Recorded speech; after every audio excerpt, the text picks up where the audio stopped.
So for weeks now, I've been trying to put together a video of just different types of burgers, give you guys some ideas, switch things up a little bit. Obviously, burgers are one of the greatest foods to ever be invented. Welcome to Good Burger, home of the Good Burger. Can I take your order?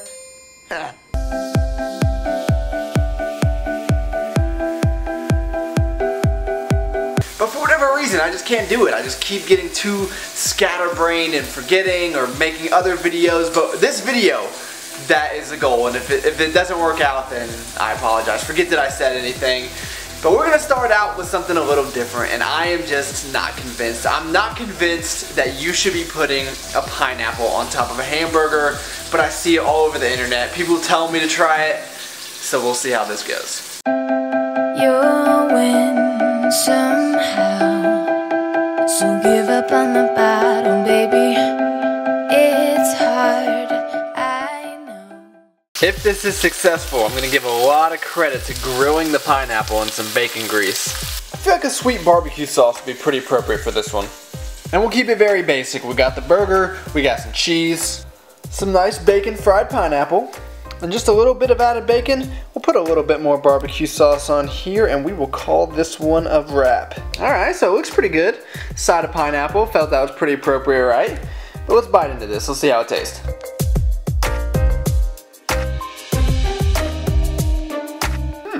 That's actually much better than I expected.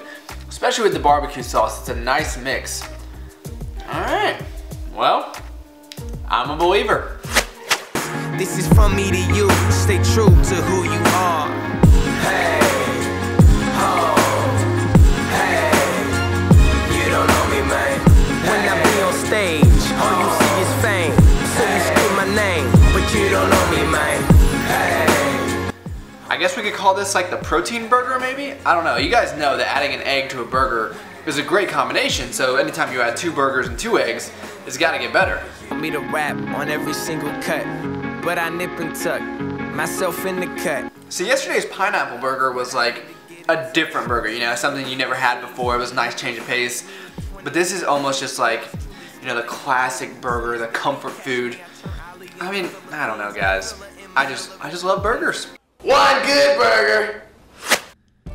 You know what's sad is some of you young bucks out there, not the bankrupt rapper, but some of you 90s babies, might not even know what movie that is, and it makes me feel extremely old and extremely sorry for you that you did not grow up with Kenan and Kel, Doug Funny, The Amanda Show, all those classics. And I get this question a lot, how old am I? I'm 25 years old, and some people say they don't believe me, and I don't know how to take that. I don't know if I come off like I'm younger or older, but anyway. Moving into this workout, it is a squat rep day. I'm speeding through some of this only because I don't think you guys want to watch me squat 5 different sets. I only want to show you guys the final 3 because this is when you can kind of see me getting a little bit fatigued. So I'm doing 4 reps, which if I was doing 1 set with 325, not too bad. 2 sets, all right, 3 sets, wouldn't be the worst, but 5 sets, 20 total reps at 325. And I absolutely felt it. But I'm really happy with the way that my squat form is holding up. Obviously, when you get fatigued, there's gonna be some things that start to break down. But overall, I'm pretty pleased with what I'm seeing. I do start to shoot my hips up a little too early once I get into the 3rd and 4th rep of these final sets. But it's something we're working through. And overall, it's just looking pretty good in my opinion. And after the squats, you know, it doesn't let up too much. The volume is still kept pretty high because I'm moving straight into front squats, and you guys have heard me say time and time again, this is something that I've been placing a lot of emphasis on. So I was supposed to work within the 3 to 5 rep range. Here I am just using 225 pounds for 5 reps, and it felt all right. I mean, I was pretty exhausted, but I wanted to go for 250 pounds, which is what you're seeing right now. I've never really worked with this much weight on front squats. I was only able to get it for 3 before I really felt my form start to break down, which you're gonna see here. Yeah, it starts to fall forward a little bit, but we'll see what happens here. I don't know. I really want to see how I could perform if I started fresh with my front squats, because what you're going to see later on the video is I'm learning that as you get deeper into the workout, it really does affect you to a pretty great degree. Even though I don't want to admit it sometimes, I feel like I should be able to go into every set fresh because I take the 2 to 3 minutes of rest. But it doesn't always work out like that. So maybe one time I'll have the opportunity to go into the gym and do almost like I guess the conjugate is what's popular right now, and just start with front squats. but that's not happening anytime soon.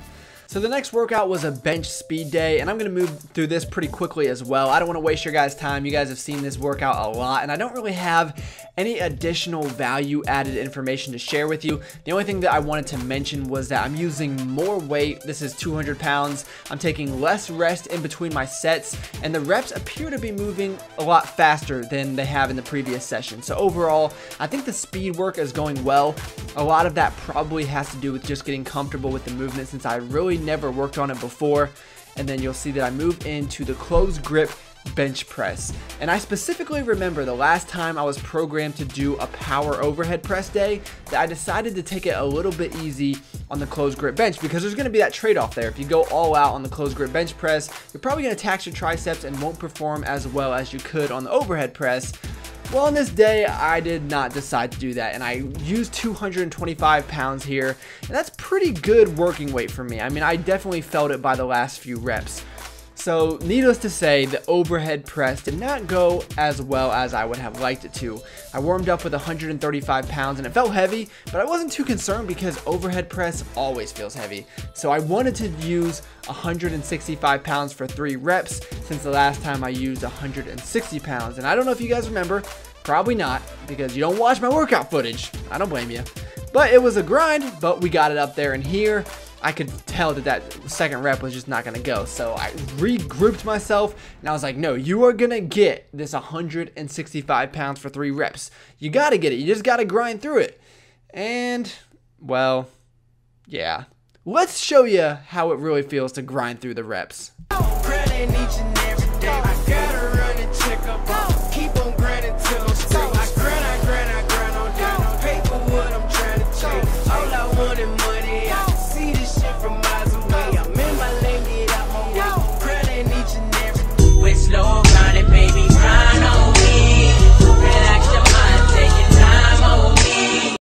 Now, could I have grinded through another rep? Yes, but honestly, I didn't want it to be that much of a grind this go around, and also, I just didn't have it in me. I did not have 165 pounds for 3 reps, so I decided to bump it down a little bit, and that's going to conclude the workout. So please like the video if you did enjoy it. I'd really appreciate that. Thanks for taking the time to watch, and I'll talk to you guys very soon. Grinding hard, couldn't get to sleep, not counting sheep, but I'm... So do any of you guys remember the spaghetti burger? Probably not. You would have had to have been subscribed for a really long time to see that. I'm not making that right now, but it just kind of reminded me of that. That was so good. Maybe I should do that. But we're not going to do that in this video. I am going to make the pizza burger, which I know I've done not that long ago, but someone left me a comment and said, oh, you should make a pizza burger, so you guys are skipping through my videos, so I got to make it again. And I am going to add a few other things to it just to try to make it a little different, but you guys know the gist. Once destroyed, a broken heart that was already shattered, holding on to what we have and take us to the edge and back, holding on to what we have and take us to the edge and back. Yeah. So good every single time. You could not mess this up if you tried.